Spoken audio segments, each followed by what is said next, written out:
and welcome to the Middle East Forum's webinar series, Israel Insider with Ashley Perry. I'm Stacey Roman, and I will be moderating this discussion today.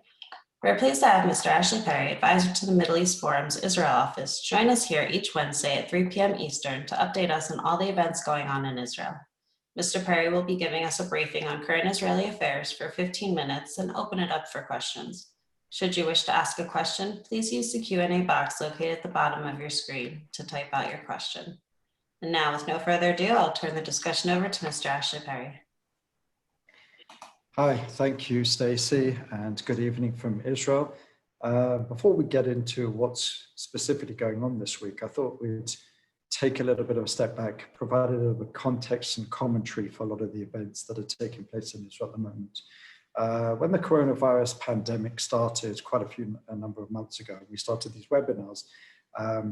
I said that in my experience as a political strategist, a communication strategist, working with Israeli politicians and politicians around the world, that a crisis such as this one is going to have extremely far-reaching effects for even the most stable leaderships. And just for an example, we see in Germany where there's a very stable leadership under Chancellor Merkel that's done very well, relatively speaking, with the coronavirus. Yet still we see very strong demonstrations day after day, a lot of unease, a lot of disappointment in the leadership. It's the type of crisis which, as I said, will bring down lots of leaders around the world. And it's causing a lot of problems for a lot of leaders around the world. And Israel obviously is no exception. As we know, the first wave Israel dealt with pretty well, probably one of the best in the world. The second wave is pretty much a disaster. We are now per capita have the most recorded number of infections, new infections every day. The economy is still tanking. Socially, there is great unrest, and according to all polls, Prime Minister Netanyahu's Likud party, which saw a high of in the low to mid 40s in Knesset seats in surveys undertaken around the first wave or after the first wave, or when we're out of the first wave, now sees very low 30s. So they've lost at least 10 seats, really in a matter of weeks, couple of months, and we see Naftali Bennett's party, rising in the polls, and other parties rising in the polls. So, what do you do as a strategist in these kind of circumstances? I would say, as someone who works on this, if you were to be less charitable, what you do is you distract and you deflect. You try and push the issues in the agenda on a place where, away from your weaknesses, and the coronavirus and the economy is certainly a weakness in Israel as it is around the world. Those who are more charitable say you try and play on a field where you are most comfortable. So what we've seen in the last couple of weeks is a strategy by Prime Minister Netanyahu to highlight two areas to really rally his base. Why is he rallying his base when there's no elections on the horizon? Because quite simply, everybody in Israel knows that there's elections, nothing that's taking place, and this is basically agreed on by commentators from the left and the right, is that we are in an election campaign. Everything that is done at this point by anyone in any position of power or even in opposition is done with elections in mind. So the two strategies are, on the one hand, to try and get some positive ratings on an area or a plane that Netanyahu is very comfortable with, and that's in the diplomatic plane. We've seen great achievements, recognition by the United Arab Emirates, flyover rights by Saudi Arabia and Bahrain, some other movements on some other issues. They say Malawi may be moving some sort of diplomatic mission to Jerusalem, Chad as well. We heard this week fairly historic meeting in Washington between the Serbian and Kosovan leaders, two countries, well, depending on whether you count Kosovo a country, half the world does, half the world doesn't. The sort of some level of recognition, and to the surprise of many, Israel was inserted into this, that both entities, countries will move their embassies to Israel, to Jerusalem, I should say. Kosovo will be the first Muslim majority nation in the world to move its embassy to Jerusalem. But of course, there's major spanner in the works there. Now Serbia is saying that if Israel recognizes Kosovo, then there's no chance of it moving its embassy to Jerusalem. And basically there's a lot of move back from that. Chad has now said that they didn't promise to move some diplomatic mission to Jerusalem. It was just discussed and nothing more. There's a lot of sort of movement on that, but the fact remains that this is definitely something which is being played up by the leading party, Likud, Prime Minister Netanyahu. And the other thing is, again, if you wanted to be charitable, you'd say trying to bring up a very important issue. If you're being less charitable, you would say it was an attempt to deflect and distract from the main issues of the day, is the whole issue of the justice system. The justice system is an issue, a rallying point for the right in Israel, where a lot of people on the right believe that there are attempts by the justice minister to usurp the will of the voters who have consistently voted in a right-wing government. They point to the ongoing case and investigations about leading members on the right, chiefly Prime Minister Netanyahu, where there's 3 cases pending, and the court case is supposed to begin in January. What happened this week was that information was leaked. No one really asked how the information was gained by a prominent right-leaning journalist, but basically which shows that there was some conflicts of interest between some of the investigators or people involved in the Netanyahu cases who had conflicts of interest, either ideologically or personally. And although at the end of the day, if you look into the details, they're relatively peripheral, because the case is against Netanyahu, obviously not based on one particular investigator or one particular investigation. There are years and years of testimony, of evidence, of dozens and dozens of people who've been called to witness, but it works well for his base. And it basically, sort of creates these lines, these tensions between the left and the right, whereas you see the blue and white party, which is the left of center party, defending the justice ministry and the justice system. Obviously, they hold the justice ministry. Avi Nissenkorn, a leading member of Blue and White, is the justice minister. But the rhetoric has certainly been built. We saw Prime Minister Netanyahu take advantage of several press conferences. While there hasn't been a cabinet meeting, there hasn't been a government committee on Knesset legislation for weeks, no cabinet meeting for weeks, not even a Likud meeting for weeks. Prime Minister Netanyahu keeps on calling press conferences, which will obviously all the media jump on, to try and stream live, ostensibly to talk about the coronavirus issue or diplomatic relations. And after talking about those issues for about 2 minutes, he then lurches on to the whole justice ministry, his personal investigation, what his particular conditions are. And remarkably today, he used a Likud faction meeting in the Knesset, one that hasn't been held for a while because of many internal disagreements, to rally very openly and even viciously against the system, regardless of where one's sympathy lies. It's certainly unprecedented today, the level of attack. And interestingly, the Attorney General, don't forget, this is Avichai Mandelblit, a personal appointee and a former personal friend of the Netanyahus, basically said that there are discussions ongoing that if there are continued attacks on the justice system and investigators and attempts to, as they would put it, sort of shift the playing field in their favor by making certain political appointments to sensitive positions in the police, in the justice system, then it could be that they will rule that he is no longer capable of acting as prime minister. That is a massive bombshell. And the reaction from the Likud has been overwhelming. One Likud member, not a senior one, to be fair, has said that if that happens, there will be massive demonstrations, and he volunteers to drive the bulldozer and flatten the justice ministry. I mean, that's the sort of rhetoric. Again, regardless of the rhetoric, the fact that in the middle of a major, perhaps unprecedented global crisis and a national crisis, that people are talking about this works very well, because it really does, that really is a line that's drawn between the left and right, and that's a very comfortable place for Netanyahu at the moment. If you go to the Knesset, which has recently reconvened, had an unprecedentedly short break of only 10 days. Usually it has 2 months and only reconvenes after the Jewish holidays, which are coming up in a couple of weeks.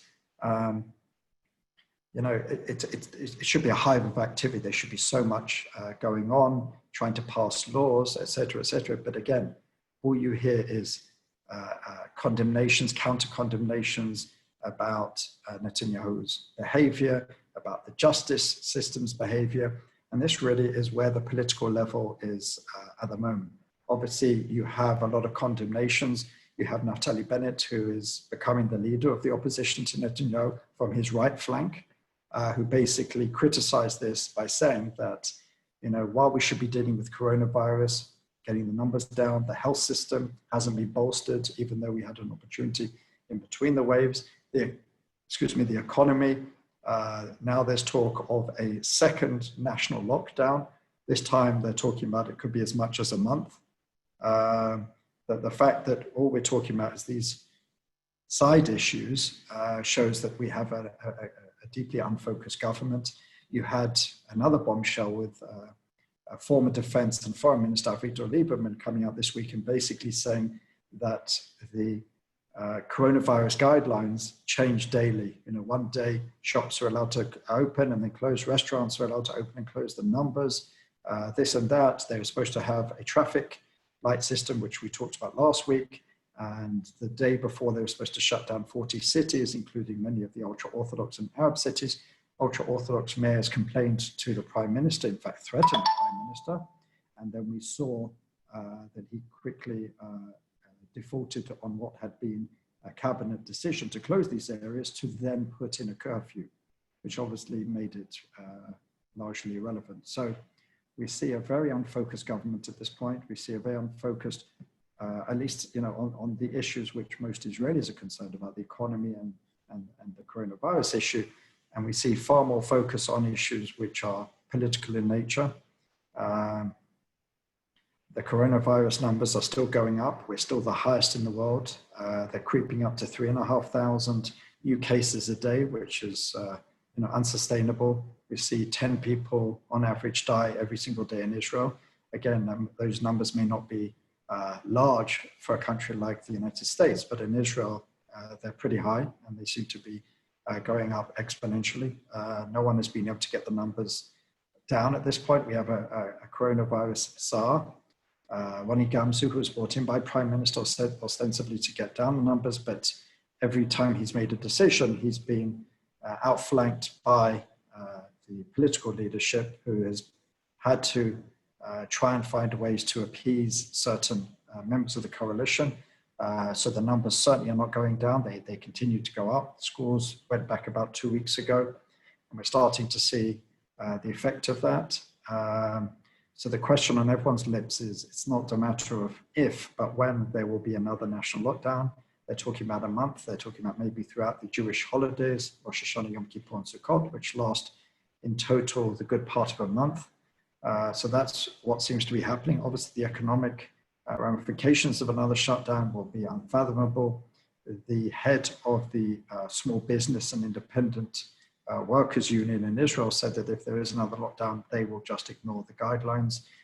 We see basically many members of the public, the political, in the business world, the decision makers, opinion shapers, who are basically saying we give up on the government. We are going to just do what we feel is best. So there is a lack of confidence in the government spreading across Israel. And this is where we are today as we stand in Israel. There's a lot going on, a lot to unpack. At that point, I'm happy to answer questions about this or anything else that's related to these issues. All right, thank you so much. Do the medical experts all believe that it is a dangerous situation if the number of confirmed coronavirus cases increases, or is this to be an expected outcome over time? And is herd immunity pretty much the goal now? I'll answer the second part first. No.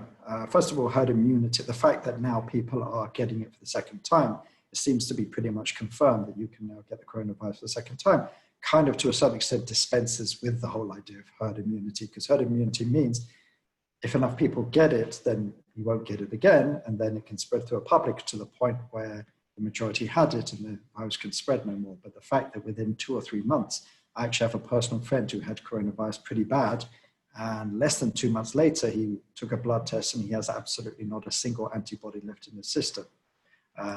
So again, obviously that's just a personal anecdote, but definitely the science that I've read shows that there is no long-term immunity to coronavirus, which is also worrying if we look ahead to the vaccine. But certainly herd immunity has never been a policy of the Israeli government. Quite the opposite, in fact, especially if you look at the first wave. Basically, the doctors, and today there was a conference call. Ironically, all the top people in the health system, whether it's the coronavirus czar, Ronnie Gamsu, the health minister, the health ministry director general, the deputy health minister, are all now in isolation because someone senior in the system had coronavirus, and now, according to Israel guidelines, they now have to self-isolate for 2 weeks. So they all held a Zoom conversation today with various heads of hospitals and experts, and they all said that the situation is getting out of hand. The hospital wards are starting to fill up and overflow. The system is being overwhelmed. There's a lot of criticism that the Israeli government did not use the interim period between the first and second wave to really buttress the system, to get more staff in, more experts in, more machines in, more tracing, more sort of intelligence about what's it called, epidemiological testing and all that sort of thing. So we are pretty much as we were in as far as our infrastructure a year ago, which is, to some people, nothing short of negligent. So the system is starting to be overwhelmed, and if the rise continues, we will certainly get to a case, according to the people who run the hospitals, that our system will be overrun. Thank you. How is the general public in Israel reacting to the unfocusedness of the government, like you were talking about? Well, there seems to be, according to all polls, there seems to be an absolute low confidence in the government to make the right decisions. No one knows, every day in the news, the reporters go to different parts of the public and ask them, what do you see is going to happen? What do you think? And they all say, we have no idea what's going on. We don't know what the guidelines are. We don't know what city. Are we red? Are we orange? Are we yellow? Are we green? In the morning, you're allowed to have up to 20 people mixing in a certain place. By the evening, you're only allowed 10. By the next day, it's up to 50. Are restaurants allowed to be open? Are places of entertainment allowed to be open? Are we allowed to do this? As I said, a lot of people are worrying about the Jewish holidays, which are starting next Friday night with the Jewish New Year, followed by Yom Kippur and Sukkot. And people don't know what to do. These are very big events in the Jewish calendar where families get together. Even far less religious people go to synagogue on Yom Kippur. Everyone takes their bike out and rides in the streets. These are all parts of sort of Israeli societal traditions. People look forward to it. It's a very joyous time. It's a very familial time. And no one knows what's going to happen. Every decision seems to be last minute and then changed even the minute after. Cabinet votes on one decision, the next day people wake up to another decision. So there's an extremely low confidence in the Israeli public and great confusion about what the strategy is, because it seems to change not just from day to day, but hour to hour, and the media is having a field day with it. So what is the future of the Netanyahu-led coalition with blue and white, given the rise of the Yamina in the polls? Well, this is the big question. A lot of people thought that Netanyahu wanted to go to the polls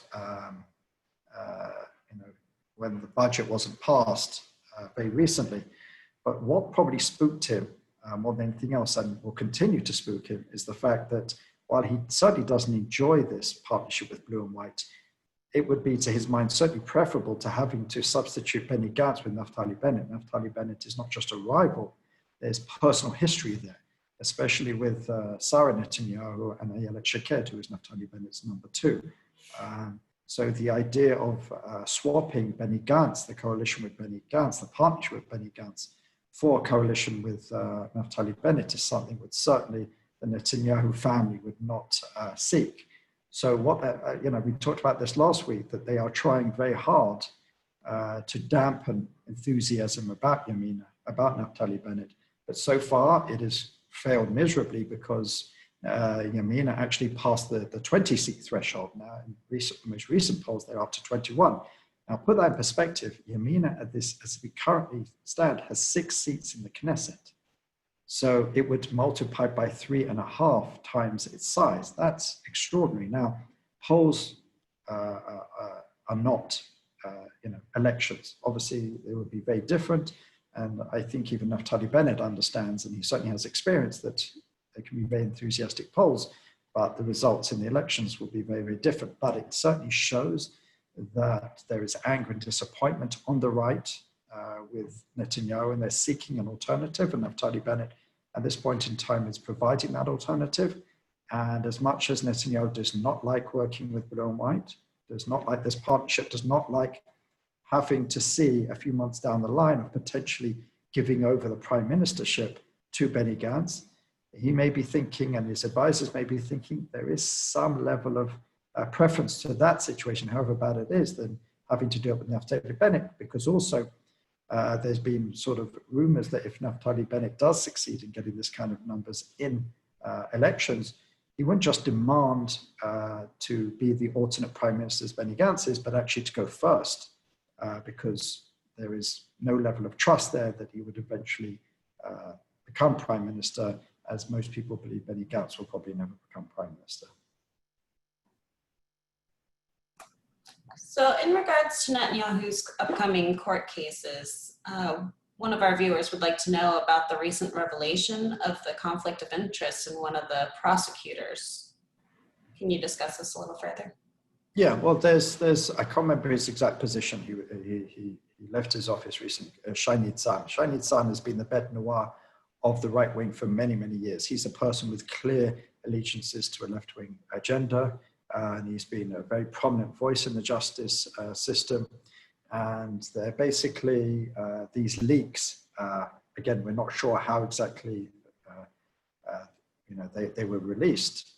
Someone must have gone into some private emails here, but basically they show that Shai Nitzan and a few other people in the system tried to stifle certain information that they felt would damage their case against Netanyahu, mostly in the public relations arena, not necessarily in their case. No one has pointed to any specific element of the court cases coming up that was done inappropriately. There are some suggestions, but nothing specific. But it's more about how it would look. As I said, there was a prominent member of another prominent member of the justice system who was apparently having an extramarital affair with Judy Moses. Judy Moses is the brother of Nuni Moses, who is the head of Yediot Achronot, the competing paper with Yisrael Hayom, which is the paper run by Sheldon Adelson, very supportive of Netanyahu, and his opponents have long tried to dampen enthusiasm around that. I know this is quite complicated. We're dealing with a lot of personalities that people abroad may not be so familiar with, but there's definitely a lot of impropriety. Some of these emails definitely show that there was some problematic decisions to stifle such information, but as far as the actual details of the court case, there's nothing which would necessarily speak either way to Netanyahu's innocence or guilt. Understood. So it was reported that President Trump received a nomination for the Nobel Peace Prize due to brokering the deal between the UAE and Israel. What is the reaction in Israel for this? Well, I mean, it's been reported.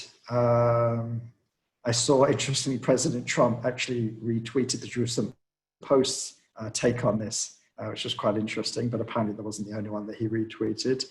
Listen, President Trump has a very high approval rating in Israel because while obviously Israelis don't necessarily see what's going on in America, as far as our relationship to the Trump administration is extremely positive.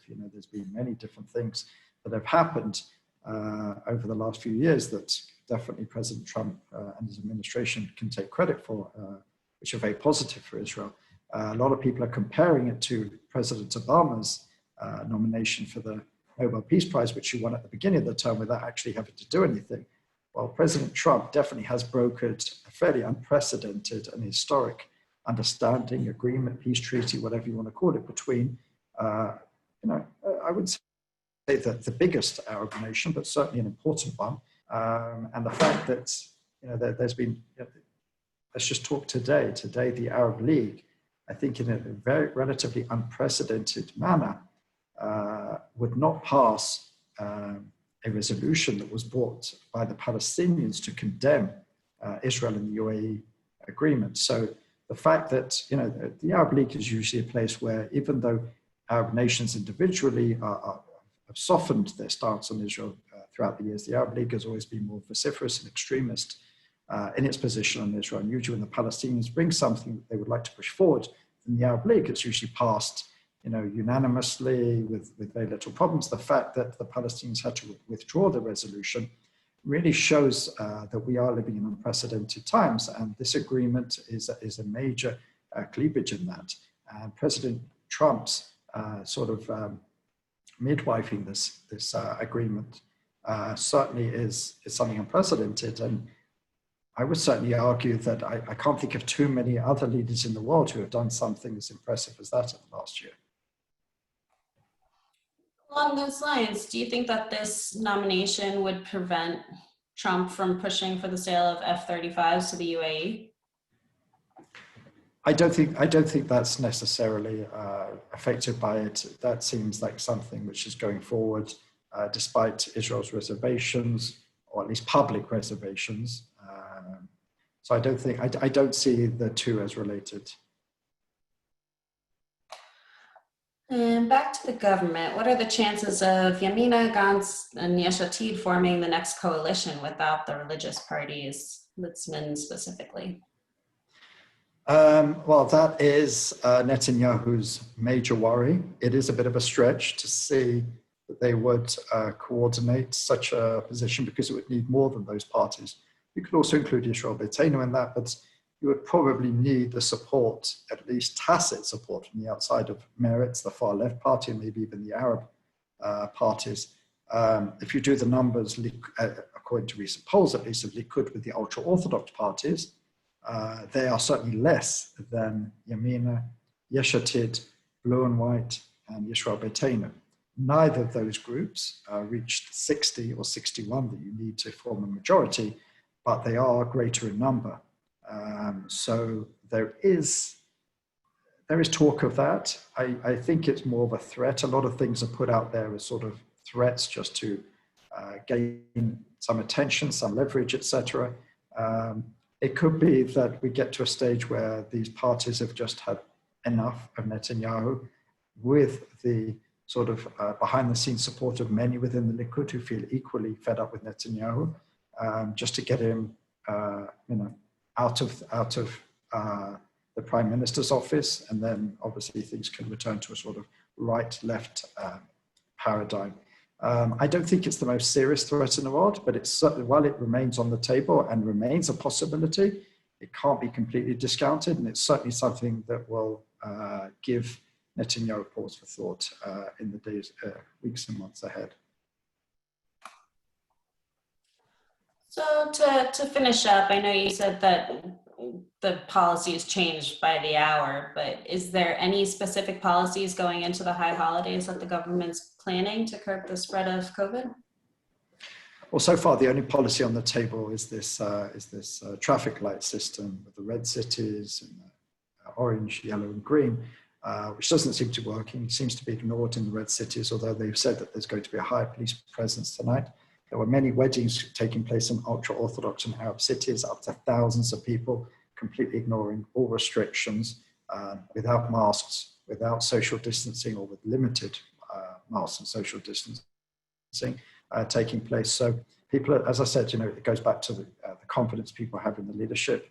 But there seems to be a definite interest, the health ministry, and they say Netanyahu himself are advocating for a full national lockdown that will work for him politically. First of all, to get the numbers down ahead of a potential exit from the government in December, when the budget again gives him an out without having to hand over the prime ministership to Benny Gantz. So if he was able to get the numbers down and then go into elections on other issues, at least stifle some of the anger, that may work for him. And also it relieves him of something that he's been threatened over. Basically, the ultra-Orthodox have said that if you keep on closing our cities, even though they are the highest, they have the highest per capita number of new infections, but they do not want to be singled out. And as they're the only loyal partners left of Netanyahu, he certainly doesn't want to alienate them. So whenever they have rebelled against a particular decree, Netanyahu's compromised on it. So what we saw in the last wave is, instead of locking down the higher infection areas, which tend to be the Arab and ultra-Orthodox, he then decides instead just to go for a national lockdown. We saw that in the first wave. So I wouldn't be surprised if we see something similar. As I said, I think it's not a matter of if, it's a matter of when. All right, well, we've come to the close of our webinar. Ashley, thank you again for taking time to update us this week, and I hope we have some better news next week. On Friday at 1 p.m. Eastern, we will have Winfield Meyer here discussing Campus Watch. And thank you all again for joining us, and I hope you have a wonderful day.